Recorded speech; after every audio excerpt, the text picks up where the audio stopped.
Sometimes the smallest act of kindness can change two lives forever. Eleanor Mae learned this truth on a storm-battered night when she opened her door to a stranger who had nowhere else to go. Through the long night, they sat by lantern light as rain hammered the roof. She gave him coffee, a blanket, and a safe place to rest. He was just a weary mountain man seeking shelter, or so she thought. When morning came, he told her something that stopped her heart. He owned the land her homestead sat on, every acre. But instead of taking it back, he made her an offer she never saw coming. What would make a man give up everything to a woman he'd just met? Before we continue, tell us where you're tuning in from, and if this story touches you, make sure you're subscribed, because tomorrow I've saved something extra special for you. The mountain air carried the scent of pine and approaching weather. Eleanor Mae Hartwell stood on her porch, one hand shading her eyes against the late afternoon sun as she surveyed the valley below. At 42, she carried herself with the quiet dignity of a woman who had learned to endure.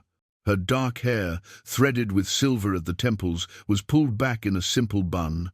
Her hands were work-worn, capable hands that had learned to do the labor of two people in the 3 years since Thomas had passed. The homestead sat on a natural shelf carved into the Montana mountainside, overlooking a valley that stretched for miles before rising again into distant peaks. Thomas had chosen this spot 15 years ago, had built their cabin with his own hands, log by careful log. The structure was solid, weathered now but still standing strong against the elements. A barn stood 30 yards from the main house, flanked by a chicken coop and a small smokehouse. The garden plot, once abundant, showed signs of struggle this season. Some crops had taken well, but others had failed despite her best efforts. Eleanor descended the porch steps and walked toward the well. The simple gold band on her left hand caught the fading light.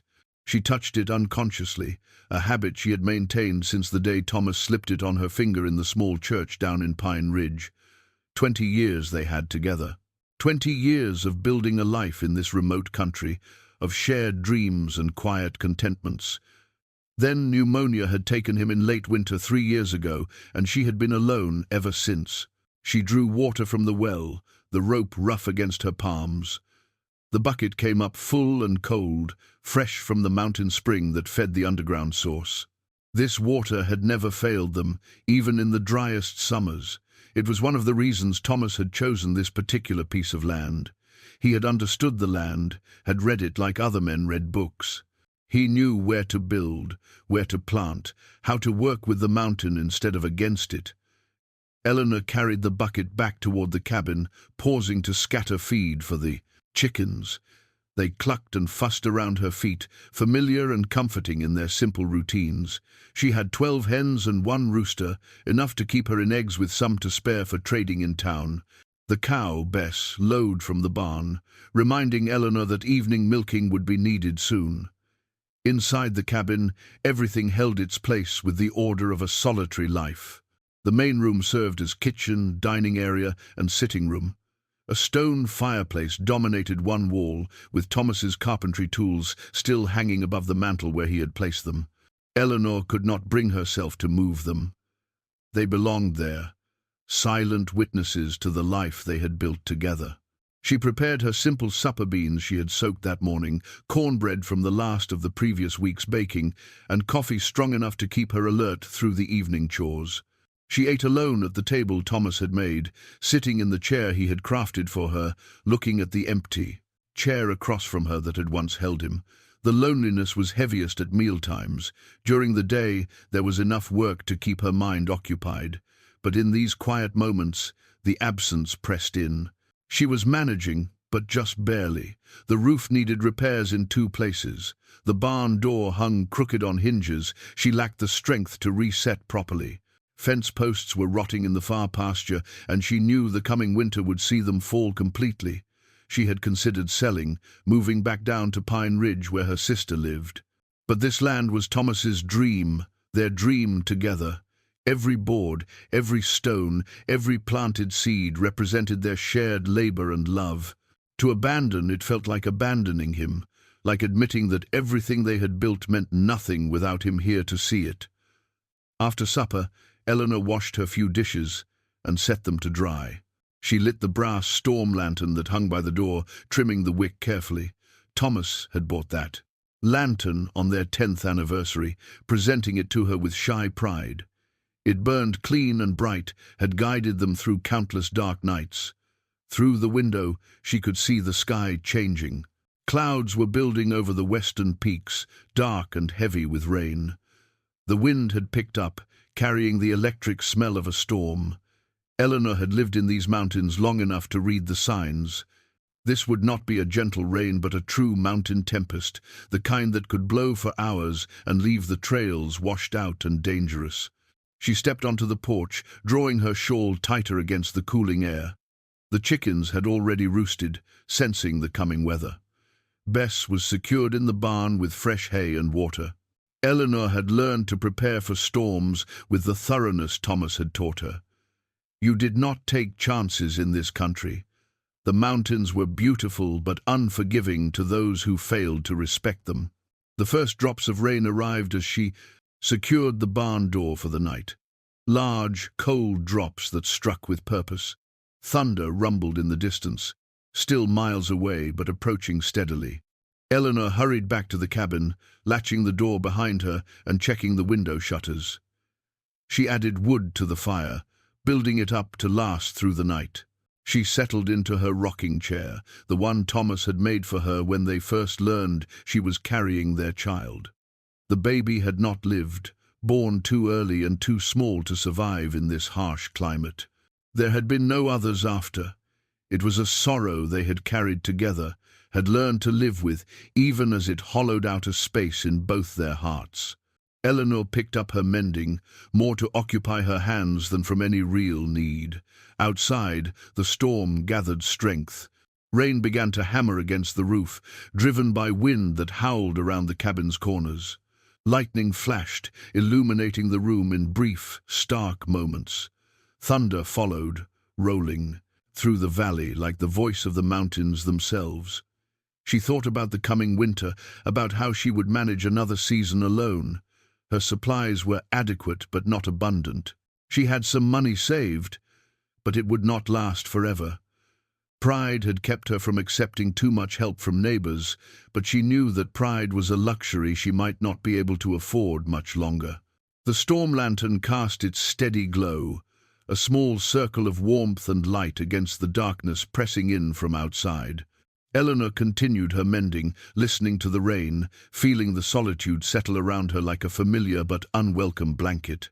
She had no way of knowing that within hours, everything would change, that a stranger would come knocking at her door, desperate and drenched, that her simple act of frontier hospitality would set in motion events that would transform her life completely, that the man seeking shelter from the storm carried with him a secret that would shake the very foundation of everything she believed about her home and her future. For now, she sat by lamplight, alone with her memories and her worries, while the mountain storm raged on, and the night deepened around her small homestead, perched on the edge of the vast Montana wilderness. The storm had reached its full fury when Eleanor heard the knocking. At first, she thought it was just a branch, torn loose and flung against the door by the wind.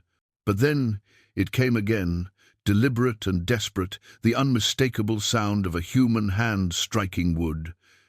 She set down her mending and rose from the chair, her heart suddenly beating faster.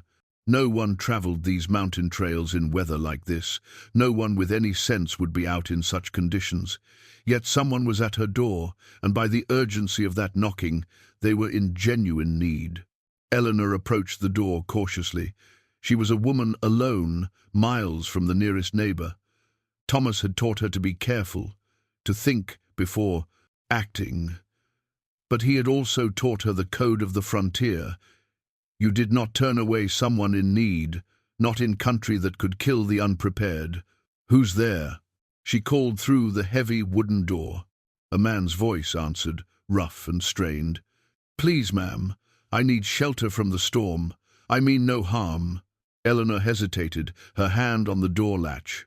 Every instinct told her to be wary, yet the man's voice carried a note of genuine desperation. Outside, lightning split the sky, and the thunder that followed shook the cabin's walls. Whatever else this stranger might be, he was in danger out there.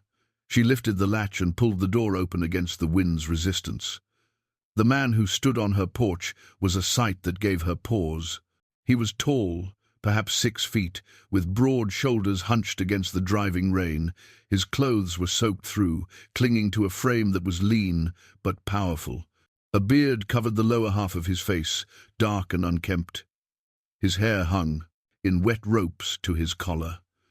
But it was his eyes that struck her, most pale blue, almost grey, and filled with a weariness that went deeper than mere physical exhaustion. "Please," he said again, and something in that single word decided her. Eleanor stepped back, pulling the door wider. "Come in then, quickly, before the rain floods the floor." The man entered, bringing with him the smell of rain and mountain pine. He carried a worn leather satchel, which he set carefully by the door. Water pooled around his boots on the wooden floor.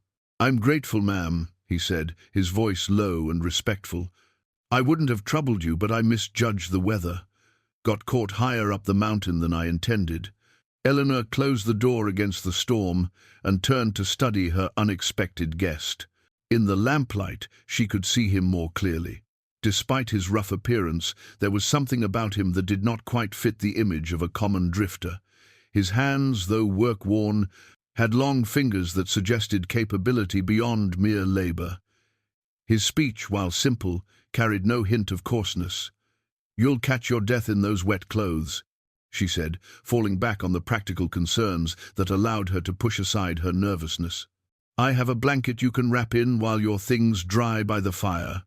She moved to the chest, where she kept spare linens, and pulled out a heavy wool blanket, one of the ones Thomas's mother had made years ago.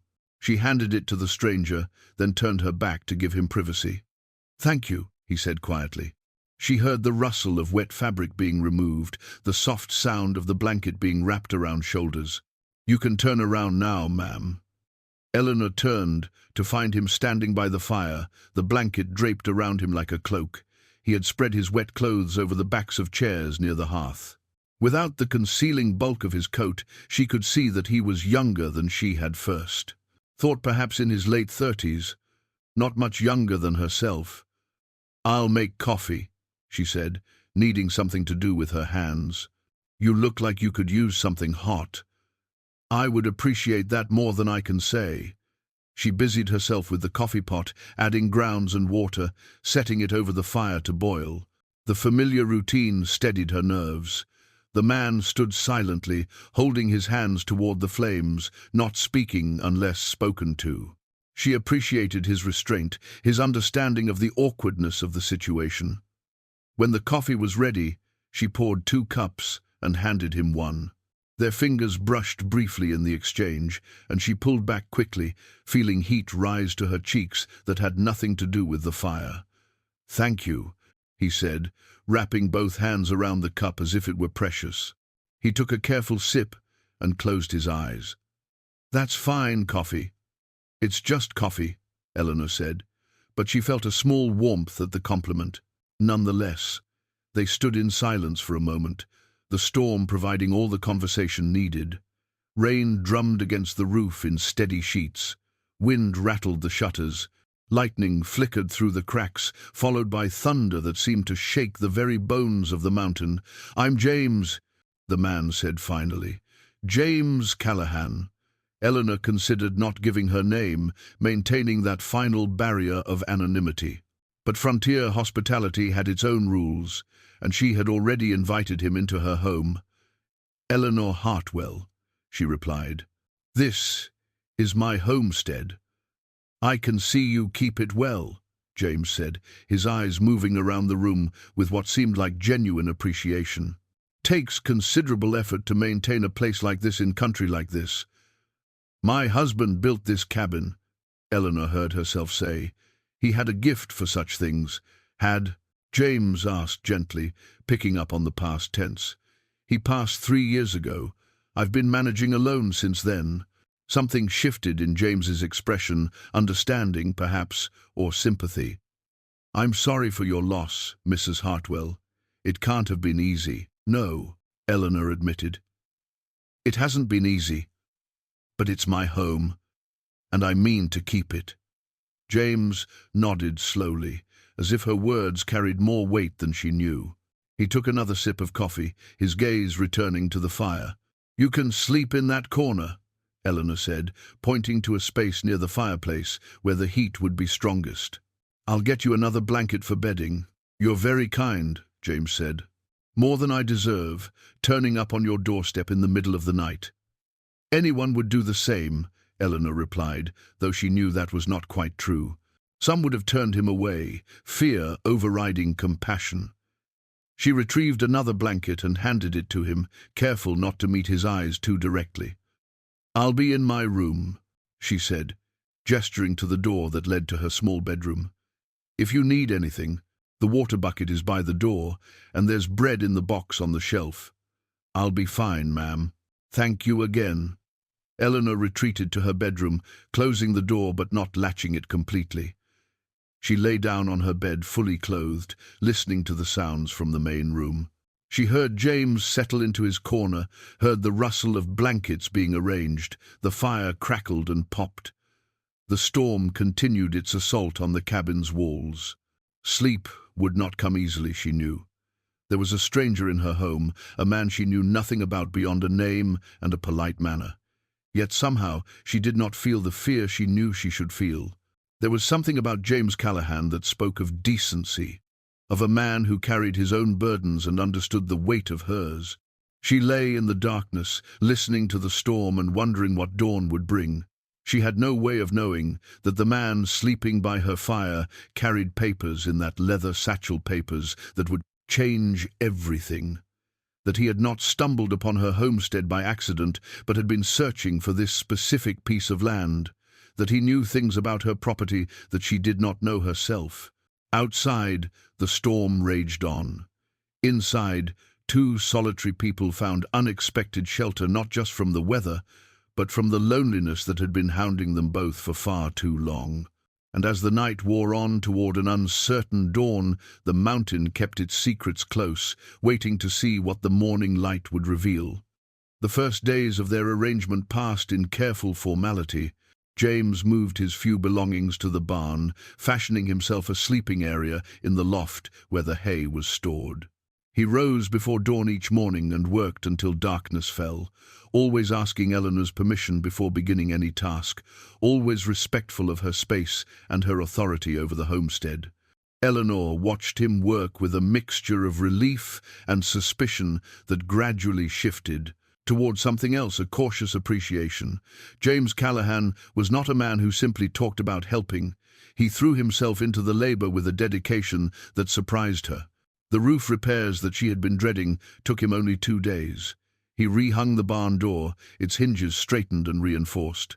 He rode the fence line and came back with a list of posts that needed replacing before winter. By the end of the first week, Eleanor had to admit that his presence had already made a noticeable difference. The homestead had an air of order and care that it had lacked for too long. More than that, she found herself looking forward to their evening meals, when they would sit at the table and talk about the day's work.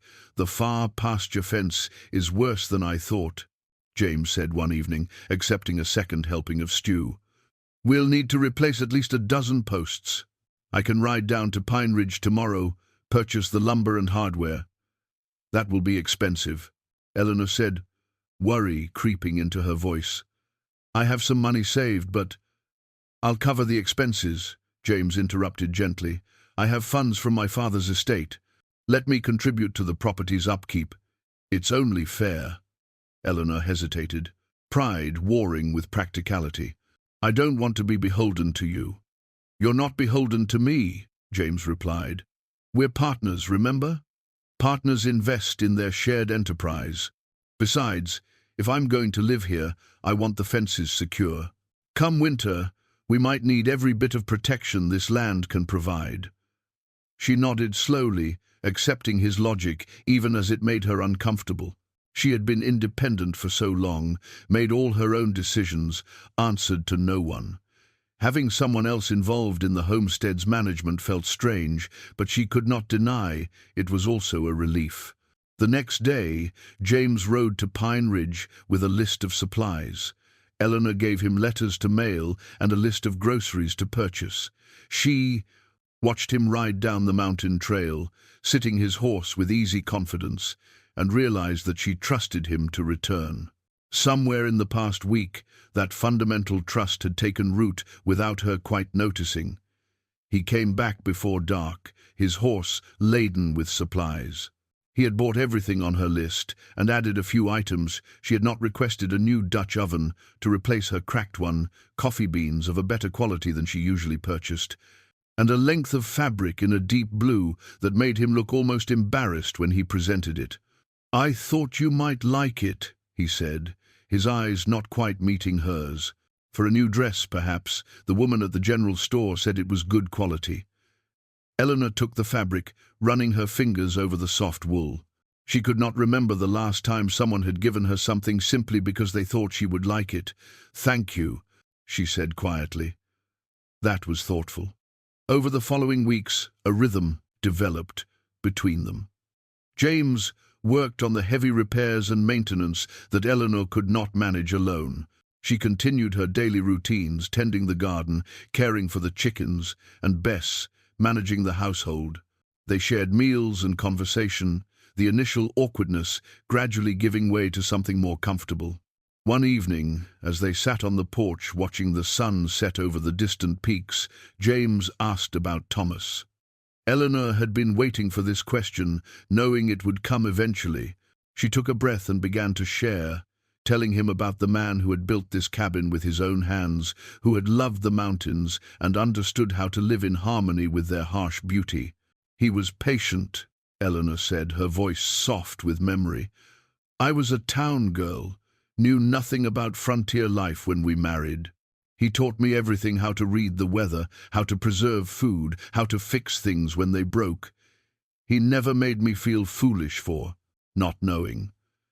James listened without interrupting, his attention focused entirely on her words. When she finished, he was quiet for a moment before speaking. "He sounds like a good man, the kind of man who builds things that last." "He was," Eleanor agreed. "This homestead was his dream. I'm just trying to keep it alive for him." "I think you're doing more than that," James said. "I think you're honoring his memory by making it yours as well." The words touched something deep in Eleanor's heart. She glanced at James, seeing him in the fading light, and felt a flutter of something she could not quite name. She looked away quickly, disturbed by the sensation. The following Sunday, they rode together to Pine Ridge for church services. The appearance of Eleanor with a man at her side caused considerable stir among the congregation. After the service, neighbors approached with barely concealed curiosity. "Eleanor," Martha Collins said, her eyes bright with interest. "Who is your companion?" "This is Mr. Callahan," Eleanor replied, keeping her voice neutral. "He's helping with repairs on the homestead." "How nice for you," Martha said, though her tone suggested she thought it was something else entirely. "It must be good to have a man around the place again." Eleanor felt James tense beside her, but he said nothing, letting her handle the social navigation. She appreciated his discretion, his understanding that her reputation in this small community mattered. On the ride home, James finally spoke. "I'm sorry if my presence causes you difficulties with your neighbors. They'll gossip regardless of what I do," Eleanor said, with more bitterness than she intended. "A widow woman is expected to either remarry quickly or live like a nun. There's no middle ground in their thinking." "Still," James said, "I don't want to make your life harder." Eleanor looked at him, seeing the genuine concern in his expression. "You're making my life easier in every way that matters. Let them talk. I know the truth of our arrangement, and so do you. That's what counts." But as they rode on through the afternoon light, Eleanor wondered if she was being entirely honest with herself. The truth of their arrangement was simple: on paper, a partnership of convenience, nothing more. but the feelings growing in her heart were becoming increasingly complicated. She caught herself watching James work, admiring the capable way he moved, the quiet confidence he brought to every task. She found herself looking forward to their evening conversations, to the sound of his voice and the warmth of his rare smile. At night, lying alone in her bed, she would think about the empty cabin on the other side of the wall and Thomas's tools hanging silent above the fireplace. She would touch her wedding ring and wonder if she was betraying his memory by feeling drawn to another man. The guilt was real, but so was the loneliness that James's presence had begun to ease. One evening, as they worked together preparing vegetables for canning, their hands touched in the shared bowl of water. Both pulled back as if burned, and in that moment of awkward tension, Eleanor knew that James felt it too, this growing awareness, this dangerous attraction neither of them had intended or planned for. "I should check on Bess," James said abruptly, standing and leaving the cabin without another word. Eleanor sat alone in the kitchen, her hands trembling slightly, knowing that their careful arrangement was becoming something else entirely, something neither of them was quite ready to acknowledge or name. Autumn deepened across the mountains, painting the aspens gold and sending the first hard frosts to silver the morning grass. James and Eleanor worked together to prepare for winter, a season that would test their partnership in ways neither had fully considered. The barn was stocked with hay. The root cellar was filled with preserved vegetables and canned goods. Firewood was split and stacked high against the cabin wall. Through it all, they maintained a careful distance, both aware of the growing tension between them and both uncertain how to address it. James had moved from the barn to the small storage room attached to the cabin, a concession to the dropping temperatures and Eleanor's concern that he would freeze in the unheated loft. The room was barely large enough for a cot and a trunk, but it was warm and dry, and James insisted it was more comfort than he deserved. One afternoon, Eleanor was working in her garden, gathering the last of the season's seeds to save for spring planting. James was nearby, repairing a section of fence, when she heard his voice. "What are those?" he asked, walking over to watch her work. "Seeds," Eleanor said, holding out her hand to show him the small collection. "From the best plants of each crop, you save them dry and protected through winter, then plant them come spring. That way, you always have what you need for the next season." James looked at the seeds with something like wonder, planning for a future you haven't seen yet, trusting that spring will come even in the depth of winter. "That's farming," Eleanor said with a small smile. "That's faith, I suppose." James was quiet for a moment, then said, "My mother used to keep a garden. Before she died, when I was young, I remember her saving seeds like this, wrapping them in paper and storing them in a box." Eleanor heard the longing in his voice. "You miss her?" "I do," James admitted. "She was the only person who ever made me feel like I belonged somewhere. After she was gone, I was just in the way. An obligation my father's family had to honor but didn't want." Eleanor set down her seeds and looked at him directly. "You're not in the way here, James. You know that, don't you?"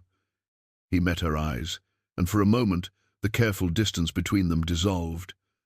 "I'm beginning to," he said quietly. "Thanks to you." Moments stretched, charged with unspoken feeling, until Eleanor looked away, her heart beating faster than it should. "Help me finish here," she said, her voice not quite steady. "We should get these stored before the wind picks up." They worked together in silence, and when their hands touched over the seed basket, neither pulled away quite as quickly as they had before. That evening they sat by the fire after supper, the autumn chill making the warmth of the hearth especially welcome. Eleanor was sewing patches on work shirts, and James was reading from an old book he had found on her shelf, one of Thomas's favorites, she noticed with a pang. "Eleanor," James said suddenly, setting down the book. The use of her first name, which had become natural between them over the weeks, still sent a small thrill through her. "Can I ask you something?" "Of course." "Do you ever feel guilty? About moving forward, I mean. About letting yourself be happy again after loss?" Eleanor sat down, her sewing, understanding immediately what he was really asking. "Every day," she admitted, "I feel like I'm betraying Thomas's memory every time I laugh, every time I enjoy something, every time I think about a future that doesn't include him." "But you go on living anyway," James said. "I do, because I think that's what he would want." Thomas loved life. He loved this land, loved working with his hands, loved building things. He wouldn't want all of that to die with him.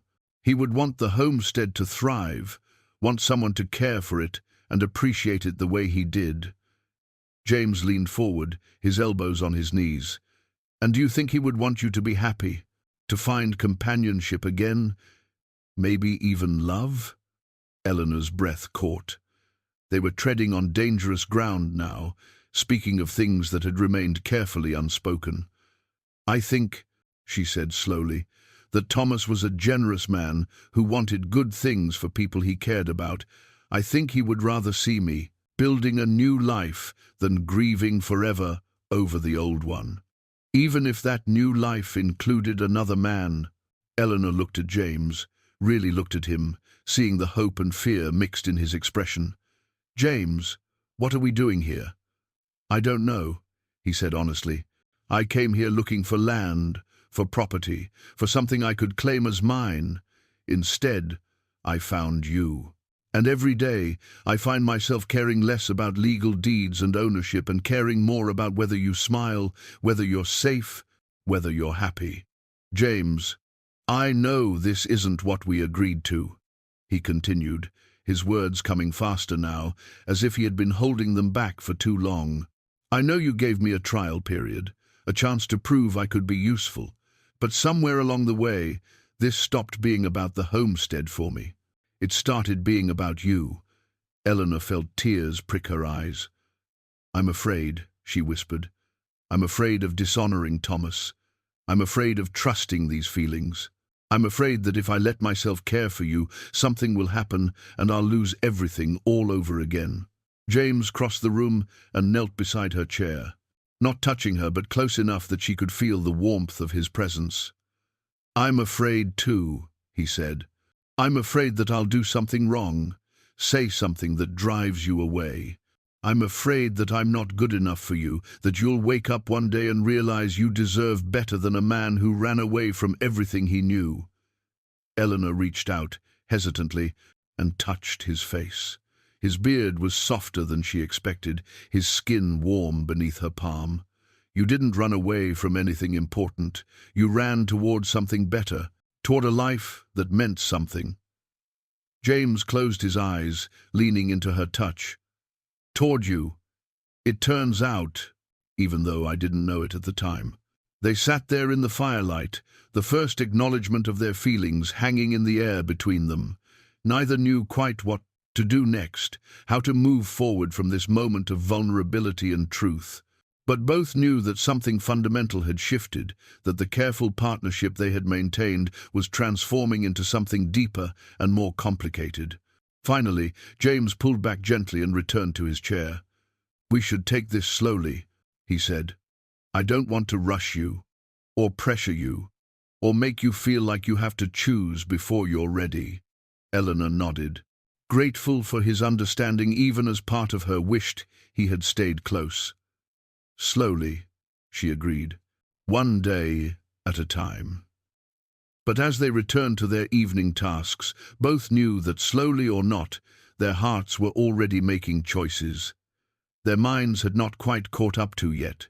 The visitors arrived on a cold October afternoon, 3 men on horseback riding up the trail with the confidence of people who expected to be received. Eleanor was hanging laundry when she saw them coming. Something in their approach made her uneasy. She called for James, who was working in the barn. He emerged, wiping his hands on a rag, and his expression darkened when he saw the riders. "Go inside," he said quietly to Eleanor, "but stay close to the window. Who are they?" "I don't know, but I don't like the look of them." The 3 men reined in their horses in front of the cabin. The leader was a thin man in a suit that was too fine for the frontier, with a face like a weasel and small, calculating eyes. The other two were clearly hired muscle, large men with guns worn openly on their hips and faces that suggested violence was familiar to them. "Mr. Callahan, I presume?" the thin man said, dismounting with an awkward grace that showed he was not comfortable on horseback. "My name is Silas Thornton. I represent the Mountain Valley Investment Company. We have business to discuss." James crossed his arms, making no move to invite them inside. "State your business, then." Thornton pulled a leather portfolio from his saddlebag and extracted several documents. "It's come to our attention that you claim ownership of this property based on a deed inherited from your late father, Robert Callahan. Is that correct?" "It is. I'm afraid there's a problem with that claim, Mr. Callahan." Thornton's smile was as cold as the October wind. "You see, our company has documentation showing that this land was never properly registered to Robert Callahan. The original purchase was incomplete. Taxes were paid, yes, but the final transfer of title never occurred, according to territorial law that makes this land available for legitimate purchase, which our company executed 6 months ago." Eleanor, watching from the window, as James had instructed, felt her blood run cold. She stepped out onto the porch, unable to stay silent. "That's not possible. My husband bought this land legally 15 years ago." Thornton's eyes flickered to her with barely disguised contempt. "And who might you be, madam?" "Mrs. Eleanor Hartwell. This is my homestead." "Ah, yes. The widow squatter." Thornton consulted his papers. "I'm afraid your husband's purchase was as fraudulent as Mr. Callahan's inheritance. He bought the land from someone who had no legal right to sell it. Our company is the rightful owner, and we're here to serve notice. You have 30 days to vacate the premises." "Let me see those documents," James said, his voice dangerously calm. Thornton handed them over with a flourish. James read through them slowly, his expression growing darker with each page. Eleanor watched him, her heart pounding. When he finally looked up, she saw anger in his eyes, but also something else, concern. "These papers are professionally done," James admitted. "Very convincing, but they're built on a false premise. My father's purchase was legally completed.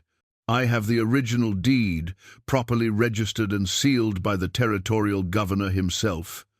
"A forgery, obviously," Thornton said smoothly. "Our legal team has verified our claim through multiple sources. The Territorial Land Office has confirmed our ownership." "Which clerk at the Land Office?" James asked sharply. "Which official signed off on this?" Thornton's smile faltered slightly. "I'm not at liberty to disclose the details of our legal process. The point is, the law is on our side. You have 30 days, Mr. Callahan. I suggest you use that time to find somewhere else to live. Otherwise, we'll be forced to remove you by legal means or other means, if necessary." The two hired men shifted in their saddles, their hands moving closer to their guns. The threat was clear and unmistakable. James stepped forward, and Eleanor saw something in his bearing change. This was not the quiet man who had been helping with her fences and repairs. This was someone else, someone harder and more dangerous. "You should leave now," he said softly. "Before you say something you'll regret." Thornton backed toward his horse. 30 days, Mr. Callahan. Don't make this harder than it needs to be." He mounted awkwardly and turned his horse. "Oh, and one more thing. There are people back east who are very interested in your whereabouts. People who would pay well for information about where Robert Callahan's runaway son ended up. It would be a shame if they found out." They rode away, leaving a cloud of dust and threat hanging in the afternoon air. Eleanor came down from the porch, her mind reeling. James, what was he talking about? What people back east? James was still staring after the departing riders, his jaw tight. "We need to talk," he said finally. "There are things I haven't told you. Things I should have told you from the beginning." They went inside, and James paced the room like a caged animal. Eleanor watched him, fear and confusion warring in her chest. Finally, he stopped and faced her. "I told you my father wanted me to make a political marriage," he began. "What I didn't tell you was who the family was, the Blackwells of Philadelphia. Powerful, connected, and not the kind of people who accept being refused. The marriage wasn't just about money, it was about control. They wanted access to my father's Western holdings, his connections in the territorial government, his influence. And you refused," Eleanor said. "I did more than refuse. I exposed some of their business practices, illegal land deals, bribery of officials, fraud. I was working in my uncle's law office. I had access to documents, proof of what they were doing. I gave that proof to a federal investigator." Eleanor sat down heavily. "So they're not just angry. They're threatened." "Exactly. When I disappeared, they couldn't retaliate openly. But they've been looking for me, and now they've found me, or at least they know where I am." James ran a hand through his hair. "Those men weren't really from any investment company. Or, if they are, it's just a front. This is the Blackwells trying to force me out, trying to make me vulnerable so they can either get their revenge or force me to come back and keep quiet about what I know." "But the documents they showed you," Eleanor said, her legal mind grasping at straws. "You said they were professionally done, because the Blackwells have the money and connections to fabricate whatever they need. They probably did bribe someone at the land office. They probably do have paperwork that looks legitimate. That's how they operate, everything legal on the surface, all corruption underneath." Eleanor felt the walls of her world closing in. "So we have 30 days before they take everything." "They're not taking anything," James said fiercely. "I won't let them. I know how to fight this, Eleanor. I have the original deed, and I have legal training.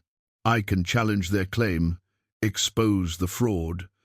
But can you do it in 30 days?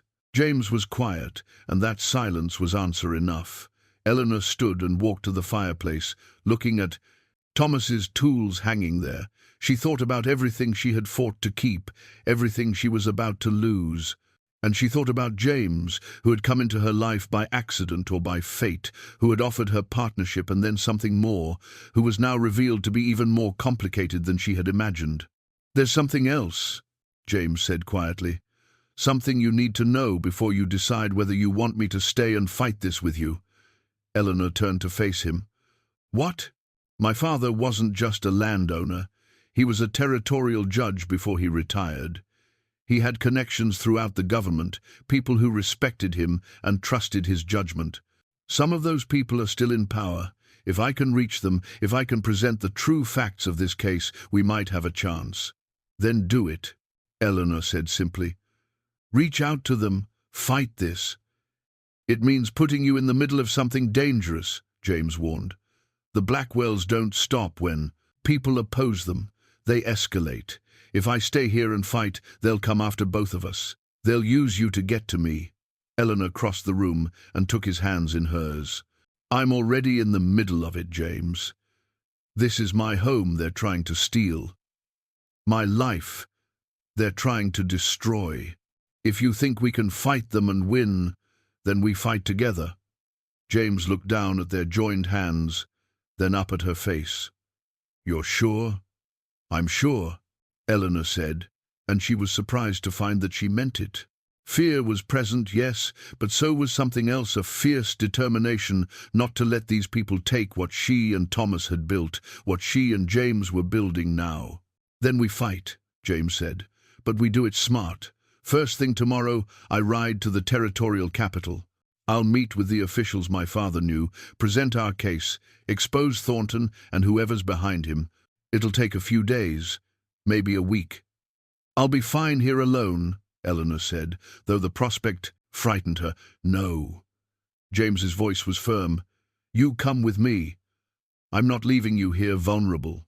They might try something while I'm gone, and I won't risk that. The homestead will be here when we get back. The animals will survive a week with enough food and water. We'll ask the Millers to check on them. But you come with me, Eleanor. We do this together." Eleanor nodded slowly, feeling the weight of what they were about to undertake. Tomorrow they would ride for the capital, would put their case before officials, and hope that justice would prevail. But tonight they had each other, and they had the truth, and sometimes that had to be enough.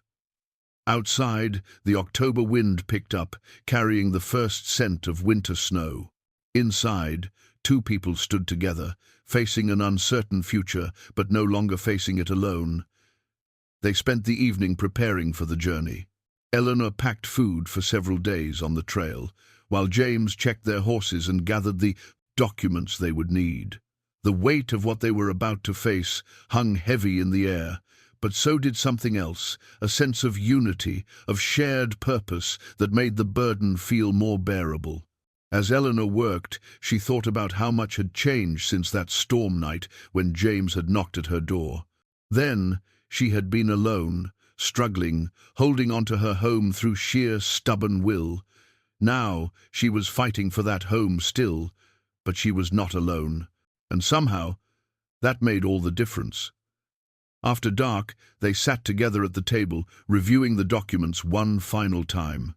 James had spread out his father's original deed alongside the papers Thornton had left. In the lamplight, Eleanor could see the differences, subtle but present. The territorial seal on James's deed was genuine, deeply embossed and detailed. The seal on Thornton's papers was a good copy, but not quite perfect. They were counting on us, not looking too closely, James said, pointing out the discrepancies. Most people wouldn't notice these details, but I worked in a law office for 15 years. I know what legitimate documents look like. Will the officials in the capital see the same things you see? Eleanor asked. If they're honest, yes. My father's old colleagues were men of integrity. At least, most of them were. James's expression darkened. But the Blackwells have had months to work on this. They might have gotten to some of them, offered bribes or made threats. We have to be prepared for that possibility. Eleanor reached across the table and placed her hand over his. Then we'll find the honest ones. We'll keep looking until we find someone who can't be bought or intimidated. James turned his hand to clasp hers, and they sat like that for a long moment, drawing strength from each other. Finally, Eleanor spoke the question that had been weighing on her mind. James, if this goes badly, if we lose the homestead, what will you do? He was quiet for a moment, considering. I don't know. I can't go back east. The Blackwells have made that impossible. I suppose I'd head further west, find some place they haven't reached yet. And would you go alone? The question came out smaller than Eleanor intended, revealing more vulnerability than she wanted to show. James's eyes met hers. That depends on you, Eleanor. If we lose this fight, if you lose your home, I won't abandon you, not unless you want me to go. I don't want you to go, Eleanor said quietly. Win or lose, I don't want you to go. James stood and came around the table, pulling Eleanor to her feet. He cupped her face in his hands, his touch gentle and warm. Then I won't. Whatever happens, we'll face it together. They stood close, the air between them charged with unspoken feeling. James leaned down slowly, giving Eleanor every opportunity to pull away. She didn't. Their lips met in a kiss that was tender and searching, a promise and a question all at once. When they finally separated, Eleanor rested her forehead against his chest, listening to his heartbeat. I never thought I could feel this way again, she whispered. After Thomas died, I thought that part of my life was over. I never thought I could feel this way at all, James replied, his arms wrapped around her. I didn't know what I was looking for until I found you. They held each other in the quiet cabin, knowing that tomorrow would bring challenges and dangers. But tonight they had this moment of peace and connection. Finally, reluctantly, they separated. There was still work to do before they could leave at dawn. Eleanor went to her bedroom and selected a trunk, packing clothing suitable for town and for the potentially lengthy legal proceedings ahead. She packed her best dress, the one she wore to church, simple but respectable, and the blue fabric James had bought her, still uncut but precious. She packed Thomas's wedding ring on a chain, something she could not bear to leave behind. James prepared their provisions and gear, making sure they had everything needed for the 2-day ride to the territorial capital. He cleaned and loaded Thomas's shotgun, checking the ammunition carefully. Eleanor watched him work, seeing the serious, focused man he became when dealing with potential danger. "Do you think Thornton's men will try to stop us?" she asked. "I think they'll watch to see what we do. If we're just leaving, abandoning the property, they might let us go. But if they realize we're going to fight, they might try to interfere." James set the shotgun aside and looked at her seriously. "We need to be careful, Eleanor. Watch the trail. Don't make camp anywhere too exposed. These men are dangerous." "I'm not afraid," Eleanor said, and was surprised to realize it was mostly true. Fear was present, but it was overshadowed by determination. They went to bed late, both too anxious for tomorrow to sleep easily. Eleanor lay in her room, listening to the sounds of James moving in his small space, and felt the pull of wanting to go to him, to not spend this night alone. But that was a line they had not yet crossed, and despite their kiss, despite their acknowledged feelings, she was not ready to take that step. Dawn came cold and clear. They rose, ate a quick breakfast, and loaded their horses.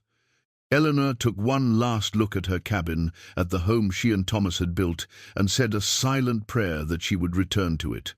They rode to the Miller place first, their nearest neighbors 5 miles down the valley. Samuel Miller was a gruff but kind man in his 60s who had known Thomas well. When James explained the situation, carefully editing out the more dangerous details, Samuel agreed immediately to check on the livestock while they were gone. "Those investment company vultures," Samuel spat, "been sniffing around other properties too, trying to find technical flaws in old deeds. Don't you worry, Mrs. Hartwell. We'll take care of your place, and if any of Thornton's men show their faces, they'll find a less than friendly welcome." Eleanor thanked him, grateful for the frontier solidarity that made neighbors into allies. As they rode away from the Miller place, she felt marginally better knowing someone would be watching over her homestead. The ride to the capital was long but uneventful. They traveled carefully, taking breaks to rest the horses and watching the trail for any sign of followers. James was vigilant, his hand never far from his rifle, but they encountered no trouble. They camped the first night in a sheltered draw, taking turns on watch while the other slept. In the quiet hours of her watch, Eleanor found herself thinking about the strange path her life had taken. 6 months ago, she had been alone, struggling, with no future beyond the next season. Now she was riding through the mountains with a man she had come to love. Yes, love. She could admit it to herself, now fighting for a future she had not dared to imagine. The second day brought them to the territorial capital as the sun was setting. The town was larger than Pine Ridge, with actual streets and buildings of stone rather than just wood.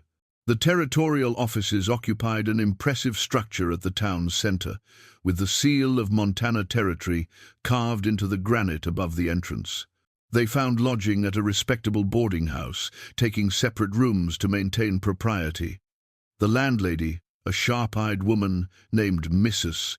Patterson, looked them over carefully before agreeing to rent to them. "We're here on legal business," James explained. "I'm presenting a property claim to the Territorial Land Office." Mrs. Patterson's expression softened slightly. "You'll want to speak with Judge Carmichael then.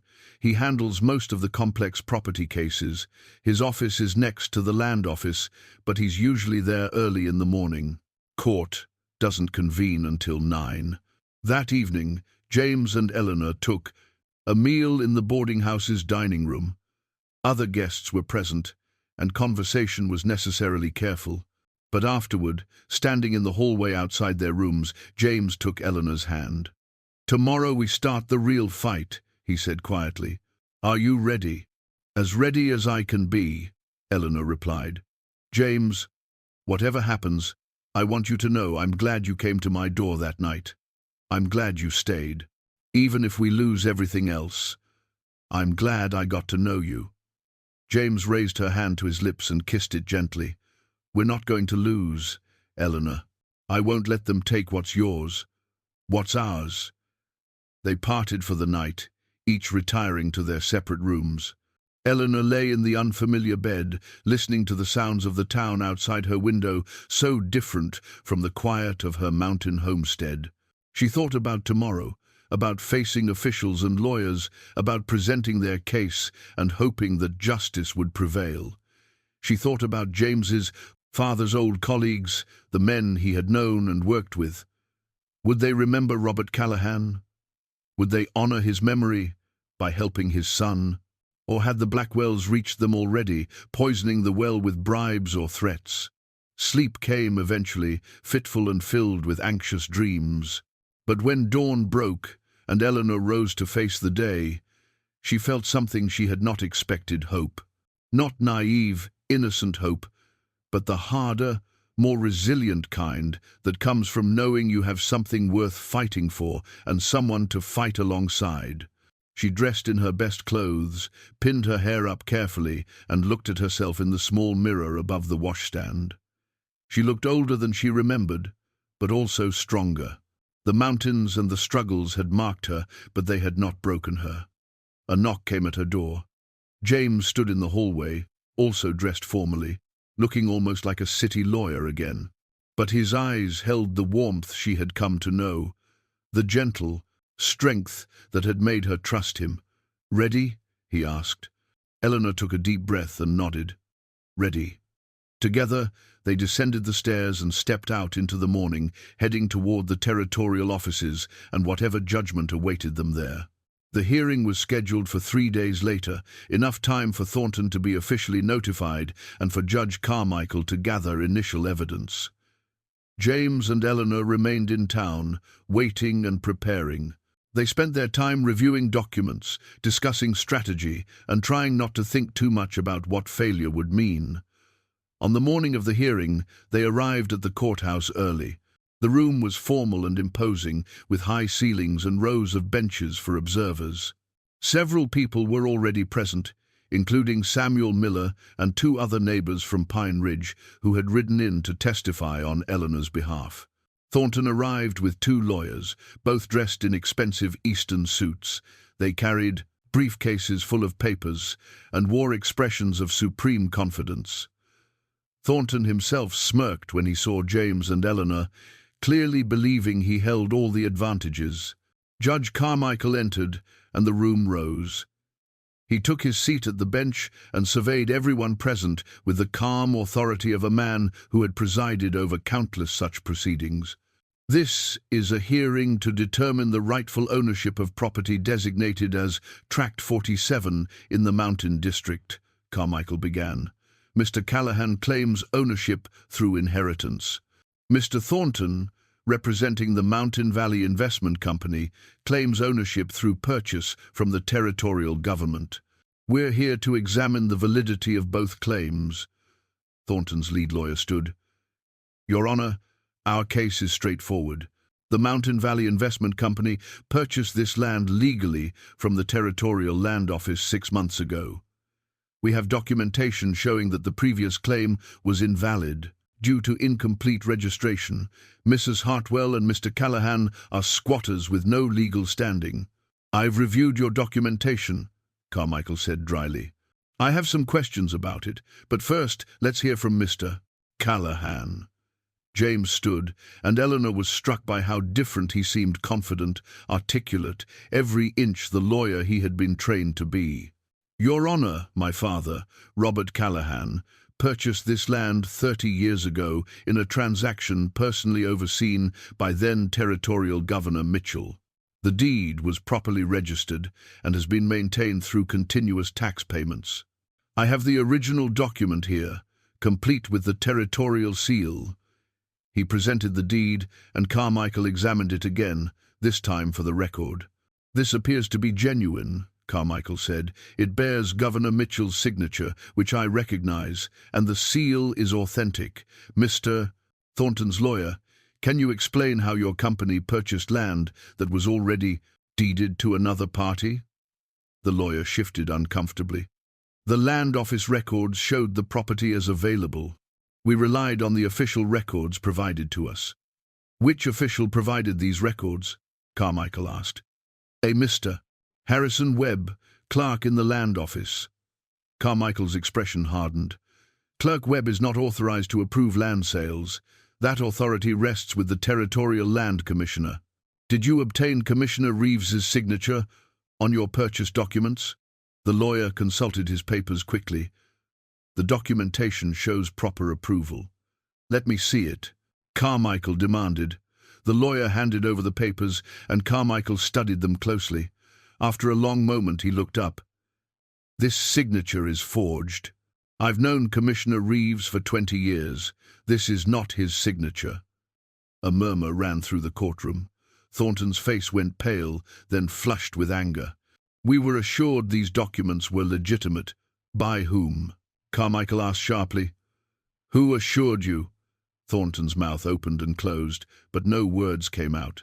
He looked trapped, and Eleanor realized he was weighing his options: protect his employers or face charges himself. Finally, James stood again. Your Honor, if I may, I believe Mr. Thornton was acting on behalf of the Blackwell family of Philadelphia. They have reason to want me forced off this land, and they have a history of using fraudulent documentation to achieve their business objectives. That's a serious accusation, Carmichael said. I have proof, James replied. Letters from their lawyers attempting to coerce me into returning east. References to handling the Montana property situation. I can provide copies of correspondence that links the Blackwells to the Mountain Valley Investment Company. Thornton stood abruptly. This is outrageous. We're being slandered. Sit down, Mr. Thornton, Carmichael ordered. I'll hear what Mr. Callahan has to present. James laid out the evidence he had brought: carefully preserved letters, documents showing the corporate structure linking Mountain Valley to Blackwell interests, and testimony from associates back east who had witnessed the Blackwells' threats. It painted a damning picture of conspiracy and fraud. When James finished, Carmichael was silent for a long moment. Then he spoke, his voice carrying the full weight of judicial authority. Based on the evidence presented, I find that Mr. Callahan's deed is legitimate and binding. The Mountain Valley Investment Company's claim is based on fraudulent documents and is therefore void. The property remains under the ownership of James Callahan, with Mrs. Eleanor Hartwell recognized as having significant equity interest through her years of occupation and improvement. Eleanor felt tears spring to her eyes. They had won. Against all odds, they had won. But Carmichael wasn't finished. Furthermore, I am ordering a full investigation into the activities of Clerk Webb and the Mountain Valley Investment Company. If evidence of fraud is confirmed, criminal charges will be filed. Mr. Thornton, you and your associates are ordered to cease all activities related to this property immediately. Thornton stood, his face twisted with rage. This isn't over. The Blackwells have no standing in this territory, Carmichael interrupted. And if they continue to harass Mr. Callahan or Mrs. Hartwell, they will find themselves facing federal charges for interstate fraud and conspiracy. Do I make myself clear? Thornton said nothing, but his expression spoke volumes. He gathered his papers and stalked from the courtroom, his lawyers hurrying after him. James turned to Eleanor, and she saw the relief and joy in his eyes. They had done it. They had fought the powerful and won. The homestead was safe, their future was secure, and they had each other. Carmichael banged his gavel. This hearing is concluded. Mr. Callahan, Mrs. Hartwell, I'll have the official documentation prepared within the week. In the meantime, you're free to return to your property with full legal protection. As they left the courthouse, surrounded by their neighbors who had come to support them, Eleanor felt lighter than she had in years. The weight of fear and uncertainty had lifted, replaced by hope and possibility. Spring came to the mountains with the kind of gentle beauty that made Eleanor understand why people chose to live in such unforgiving country. The snow melted from the high peaks, sending crystal streams rushing through the valleys. Wildflowers carpeted the meadows in brilliant colors, and on the porch of the Hartwell homestead, two rocking chairs sat side by side, both occupied now. 6 months had passed since the hearing in the territorial capital. Judge Carmichael had been true to his word. The official documentation had been filed, recognizing both James and Eleanor as legal co-owners of the property. Clerk Webb had been arrested and charged with fraud. The Mountain Valley Investment Company had been dissolved, its assets frozen, and though the Blackwells had made some noise from Philadelphia, threatening lawsuits and investigations, nothing had come of it. Distance and the integrity of the territorial justice system had protected James and Eleanor. More than that, the community had rallied around them. Samuel Miller and the other neighbors had spread the story of how the widow, Hartwell, and Robert Callahan's son had stood up to Eastern corruption and won. It had become a point of local pride, a tale told in the general store and the church social hall. Eleanor and James had gone from being subjects of wary gossip to being respected members of the frontier community. The homestead itself had been transformed. James had spent the winter months making improvements, a new addition to the cabin, repairs to the barn, an expansion of the garden plot. What had been a struggling property, maintained by one woman's determined effort, had become a thriving operation managed by two people working in harmony. But the most significant change was not to the property. It was to the two people who lived there. Eleanor stood in the bedroom that had once been hers alone, studying her reflection in the small mirror. She wore the dress made from the blue fabric James had bought her all those months ago. It fit perfectly, the work of her careful sewing through the long winter evenings.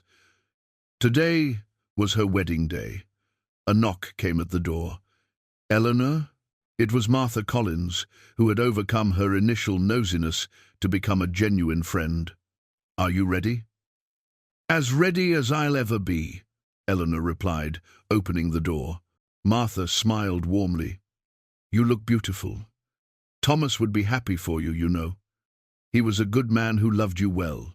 He wouldn't want you to spend the rest of your life alone." Eleanor touched the chain around her neck, where Thomas's wedding ring hung alongside her own. She had put them there the night before, a way of honoring her first marriage while embracing her second. "I know. I've made my peace with it. Thomas gave me 20 good years. James is giving me a future I never thought I'd have again." They walked together to where the ceremony would take place under the large pine tree behind the cabin, the same tree where Thomas had proposed to her all those years ago. The community had gathered, perhaps 30 people from Pine Ridge and the surrounding homesteads. Samuel Miller was there with his wife. The Reverend had ridden up from town, and standing beneath the tree, dressed in his best suit with his hair neatly trimmed, was James. He turned when he saw her approaching, and the look on his face made Eleanor's heart swell. It was not the desperate passion of youth, but something deeper, a steady, enduring love built on partnership, respect, and genuine affection. This was not a marriage of convenience or necessity. This was a choice they were both making freely, with full hearts and clear minds. The ceremony was simple and heartfelt.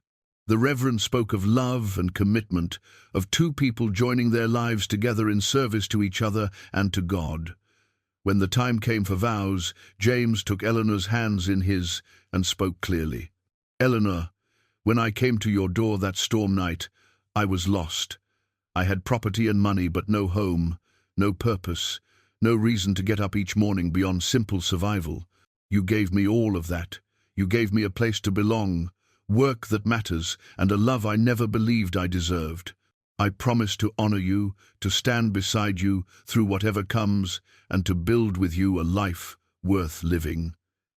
Eleanor felt tears on her cheeks, but they were good tears. "James, I thought my life was over when Thomas died. I thought I had used up my share of happiness and love. You showed me I was wrong. You showed me that the heart has room for both grief and joy, that honoring the past doesn't mean giving up the future. I promise to love you, to be your partner in all things, and to build with you something beautiful from the kindness we showed each other on a dark night." The Reverend pronounced them husband and wife, and James kissed her gently, respectfully, before their assembled community. Applause and cheers rose from the gathered neighbors, genuine expressions of joy and support. The celebration that followed was modest but warm food, shared potluck style, music from Samuel's fiddle, dancing on the grass, and stories told around the fire as evening fell. Eleanor and James moved through it together, accepting congratulations and well wishes, but both looking forward to when the guests would leave and they would finally be alone. As the sun set and the guests began departing for their own homes, Eleanor and James stood on their porch, watching the last wagons roll down the mountain trail. The storm lantern hung by the door, its light warm and welcoming. The two rocking chairs waited side by side. "Well, Mrs. Callahan," James said, slipping his arm around Eleanor's waist, "what do you think of your wedding day?" Eleanor leaned into him, feeling safe and content. "I think it's been perfect, simple and honest, just like everything else about us." They stood together in the gathering darkness. Looking out over the land, they now shared the land that had brought them together, through an inheritance and a storm, through legal battles and growing affection. The homestead spread before them, solid and enduring, a testament to the life they had built and would continue building together. "Do you ever think about that night?" Eleanor asked. "When you knocked on my door?" "Every day," James replied. "I think about how close I came, to not stopping, to just riding past your cabin to find shelter elsewhere. I think about all the choices that had to align perfectly to bring us to this moment. Thomas used to say that life was made up of small moments that turn out to be big ones," Eleanor said softly. "Opening a door, offering coffee, staying when you could have left. All of it mattered." James turned her to face him, his hands gentle on her shoulders. "You saved my life that night, Eleanor. Not just from the storm, but from a life of emptiness and running. You gave me a home." "We gave each other a home," Eleanor corrected. "That's what partnership means." They went inside together, closing the door on the spring evening. The storm lantern continued to burn in the window, a beacon for any traveler who might need shelter, a symbol of the kindness that had transformed two lonely lives into one shared journey. Outside, the mountains stood eternal and unchanging. But inside the cabin, two people had discovered that even in the hardest country, even after loss and loneliness, love could bloom again. Not as a replacement for what had been lost, but as something new and precious in its own right. The two rocking chairs remained on the porch, waiting for tomorrow's sunset. One had been built by Thomas, a legacy of Eleanor's first love. The other had been built by James, a promise of her second. Together, they represented not a choice between past and present, but an integration of both a life that honored what had been while embracing what could be. Sometimes, the smallest act of kindness can change two lives forever. Eleanor had learned that truth on a storm-battered night, and she and James lived it every day thereafter, building a future from the simple decision to open a door to a stranger in need.